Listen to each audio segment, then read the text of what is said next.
I'm Katie Dornbos, and from Lincoln. Is that all right? And I don't know. Are you from Lincoln? I am from Lincoln.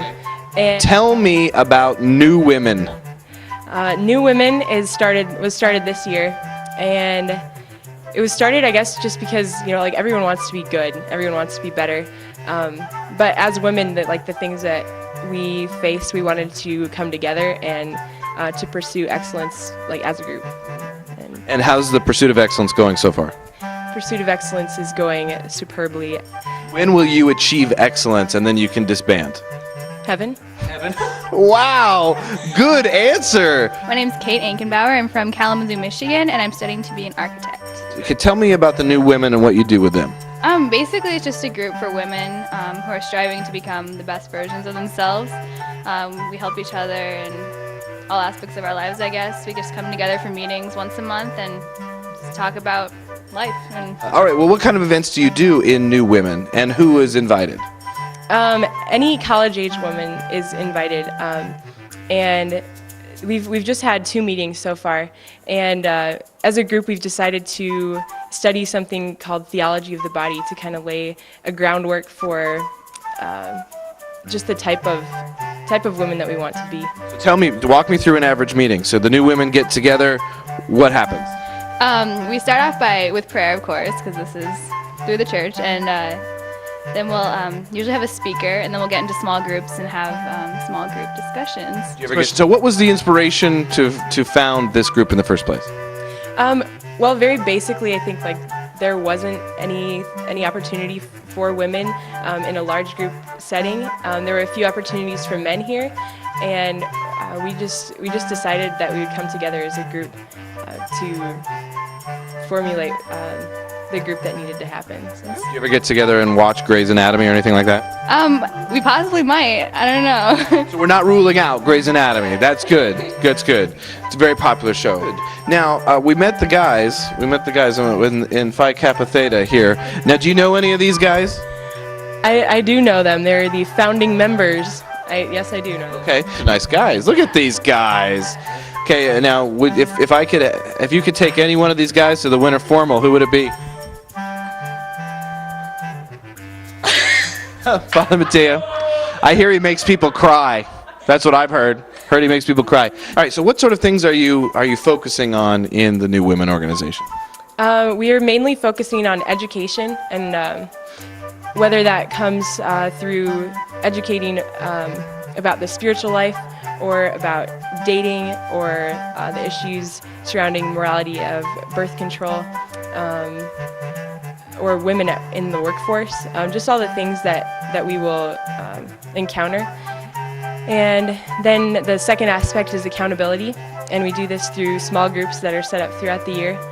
And then the third aspect is service, and oriented first to God, and then our sisters, and then our brothers.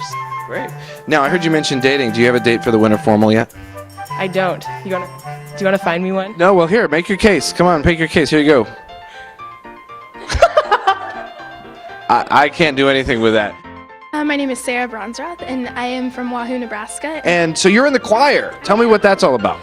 It's a really great choir, and we have a choir director. Her name is Terry Morin, and she's awesome. She knows so much about music, and she has a knack for picking out beautiful pieces. We have open choir on Thursday nights. We sing for the 10 o'clock community night mass. And then we have choir Sunday mornings, practice at 9, sing at the 10 a.m. mass. Okay. And so what's your favorite song from mass?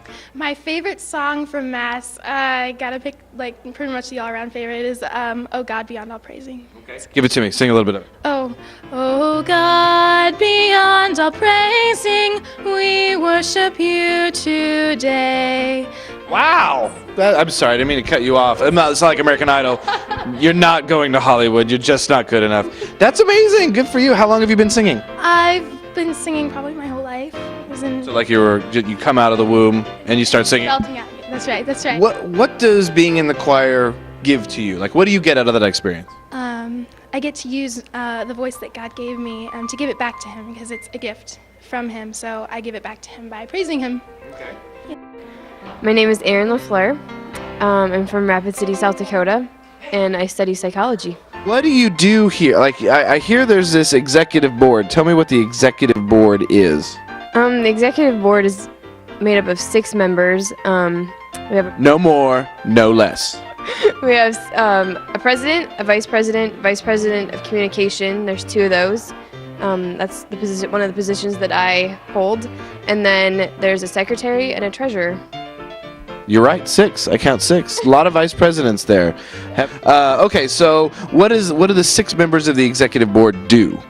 Well, we get together a couple times a month and we just make sure that, talk about different things going on at the Newman Center, keep things, running, make sure that everyone involved on the advisory board has what they need to do to get their job done. And You guys are on the advisory board. Tell me what the advisory board's like. It's really fun. The meetings are pretty serious, but it's You're laughing while you say that. Are they not really serious? no, they really are serious, and it makes me and Molly really uncomfortable. So do you have to use like Robert's Rules of Order, that type of They have a gavel. gavel? Well, you don't have a real organization unless you have a gavel, as far as I'm concerned. So what kind of things do you talk about in the advisory board? Upcoming events, money, things like that. Okay. And what are some upcoming events? There's Eucharistic procession on November 1st, and that's really cool after Mass. We have Eucharistic procession around campus, and then there's a party afterwards, and it's always really fun. And There ain't no party like a Eucharistic procession party. Am I right? you're right. make sure the students are being served the best that we can. So you're doers on the board. You're not like big picture idea people. You're like, you keep the lights on, you keep, butts in the seats, that type of thing. I guess so. I think all of us would probably say we do a little bit of both. And overall, I think it's great. I think it's a privilege to work with Father Mattia and Father Buman and Marlene, and to work with some of the best students that want the best for the other Catholic students on campus. So, What is the point to having students on the advisory board? well, we're a student parish, and so naturally it would seem to make sense that if we're gonna serve the parishioners here at St. Thomas Aquinas, we're gonna get them involved as best we can in having a group of students that commit themselves to meetings once a month and to getting things going at the Newman Center to serve their fellow students. That's what we want to do. So And how big is the advisory board? I think there's about 30 of us total. 30 people on the advisory board? Well, who else is left if it's just 30 people? That's a lot of people. Well, there's 5,000 Catholics on campus, so 30 is a small number compared to 5,000 out there. True story, true story. Where are those other 4,970? That's my question. Where are you at? Huh? We hope you enjoyed this short video highlighting what the Newman Center has to offer. Thank you for your continued support of the Newman Center and of Husker Catholic Live.